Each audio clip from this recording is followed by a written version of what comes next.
Je te souhaite la bienvenue. Juste avant de commencer, une petite information. Cette vidéo est extraite de l'émission en direct La Ligne Rouge des Hauts Potentiels dans laquelle tu peux poser tes questions et obtenir une réponse personnalisée. Cette émission est diffusée en direct chaque jeudi soir à 19h, heure de Paris, 13h, heure de Montréal, dans le groupe Facebook privé des élèves de l'Université des Hauts Potentiels.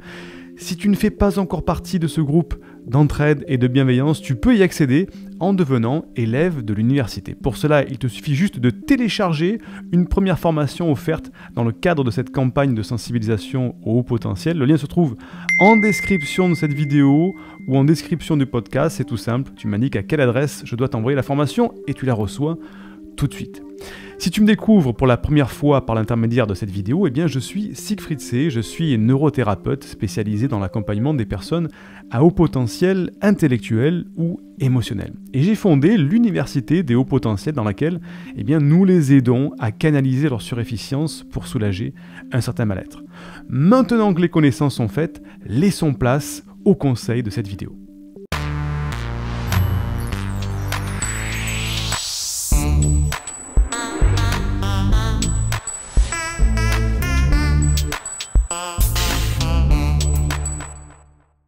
Première question ce soir, une question de Anne-Marie qui me dit « Hello Siegfried, en effet, je ne comprends pas les personnes qui se résument à une seule tâche et une seule façon précise de penser. Je suis toujours de surcroît à faire des efforts afin de créer une interactivité et cela m'épuise, alors je m'isole et je suis dans mes univers.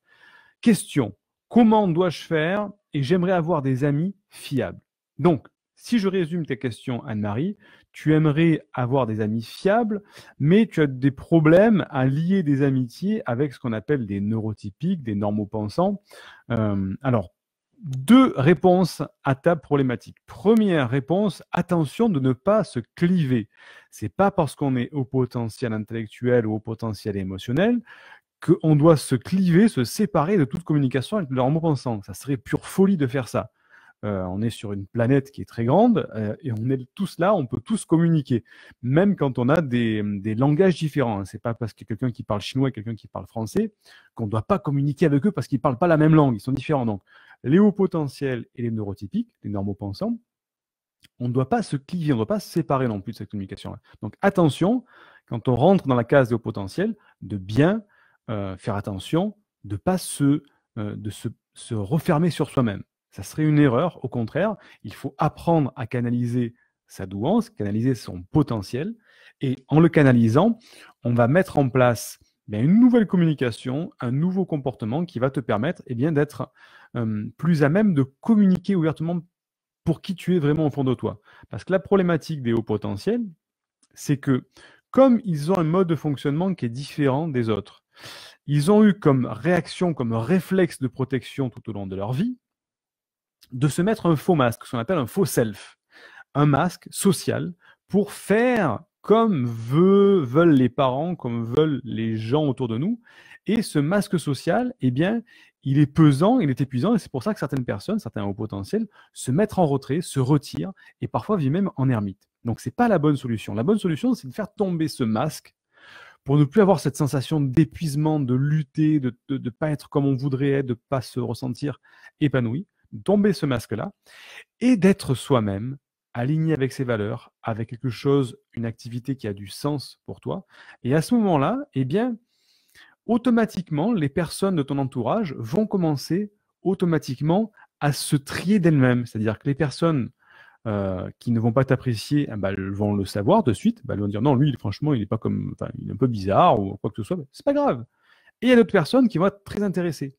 Mais l'erreur à ne pas faire, c'est de couper toute communication avec les normopensants parce qu'à ce moment-là, il n'y a plus aucun moyen de rencontrer personne. Parce que qui te dit que les 30 personnes qui passent devant ta maison tous les jours que tu ne connais pas, il y en a automatiquement quelques-uns qui sont des hauts potentiels aussi. Donc, si tu te coupes de la communication de tout le monde, tu te coupes aussi de la communication avec des potentiels hauts potentiels qui pourraient devenir tes amis. Donc, attention à ne pas faire de clivage. Donc, ça, c'est la première réponse.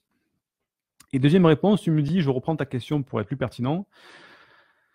Je suis toujours de surcroît à faire des efforts afin de créer une interactivité et cela m'épuise, alors je m'isole et je suis dans mes univers. Question, comment dois-je faire? Alors, comment dois-je faire? Alors là, c'est très important. Ce que je vais dire.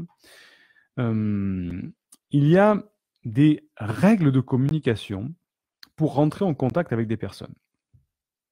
Je te recommande de lire un livre qui s'appelle « Comment se faire des amis » de Dale, D-A-L-E, Carnegie, K-A-R-N-E-G-I-E, Dale Carnegie, « Comment se faire des amis ». Alors on dirait un titre de livre pour les dépressifs, mais ce n'est pas du tout le cas. C'est un puissant livre de communication et même, je dirais même plus loin, de persuasion. Et c'est un outil qui va te donner tous les codes pour rentrer en communication plus facilement avec les gens, y compris les hauts potentiels. Parce que si tu te mets en mode je suis fatigué, je m'isole, je suis dans mes univers tout seul et en fait je deviens isolé, eh bien à ce moment-là, il faut réapprendre à communiquer de manière pertinente, de manière efficace. Et donc, première chose, c'est qu'il faut déjà être au clair sur soi-même. Qu'est-ce que je veux dans la vie? Qu'est-ce que je ne veux pas? Qu'est-ce que je veux faire comme activité? Quelle est ma mission de vie? Ça, je vous en parle régulièrement. Mais voilà, tout ça font qu'au plus tu seras au clair sur ton propre fonctionnement et ce que tu veux, au plus ça sera facile de l'exprimer aux personnes autour de toi. Mission de vie, ce que tu veux faire. Et deuxième chose, c'est la communication, avec ce livre de Dale Carnegie, Comment se faire des amis, qui va donner des outils de communication. Comment rentrer en contact avec les gens, comment faire en sorte que lorsque tu leur parles, et j'ai même fait une vidéo, il me semble, sur la chaîne YouTube, je mettrai le lien en description dessous, comment rentrer en contact de manière pertinente et efficace avec quelqu'un. Il y a des codes. Par exemple, dans ce livre, il y a une étude qui est ressortie que lorsqu'on rentrait en contact avec quelqu'un, si on mettait un toucher physique avec la personne, on avait bien plus de chances de toucher la personne et de faire en sorte que ça se souvienne de toi. Juste par un toucher, ça augmente de 25 à 35% aussi le fait qu'elle va accepter ce que tu vas lui demander aussi. Donc, il y a des règles comme ça de communication qui font qu'il faut que tu réapprennes à communiquer. Et tu ne pourras réapprendre à communiquer que si tu es au clair avec toi-même, avec qui tu es, ton fonctionnement, ce qui te plaît, ce qui ne te plaît pas, ce que tu veux faire, ce que tu ne veux plus faire, et ta mission de vie. Quel est mon feu sacré? Quelle est ma passion avec laquelle je peux m'exprimer, dialoguer et échanger avec d'autres personnes autour de moi? Donc voilà ma réponse assez rapide sur cette question de Anne-Marie.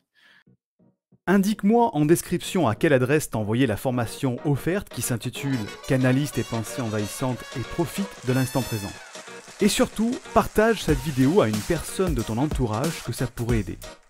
Et n'oublie pas, comme le disait Einstein, la folie c'est de faire toujours la même chose et de s'attendre à un résultat différent.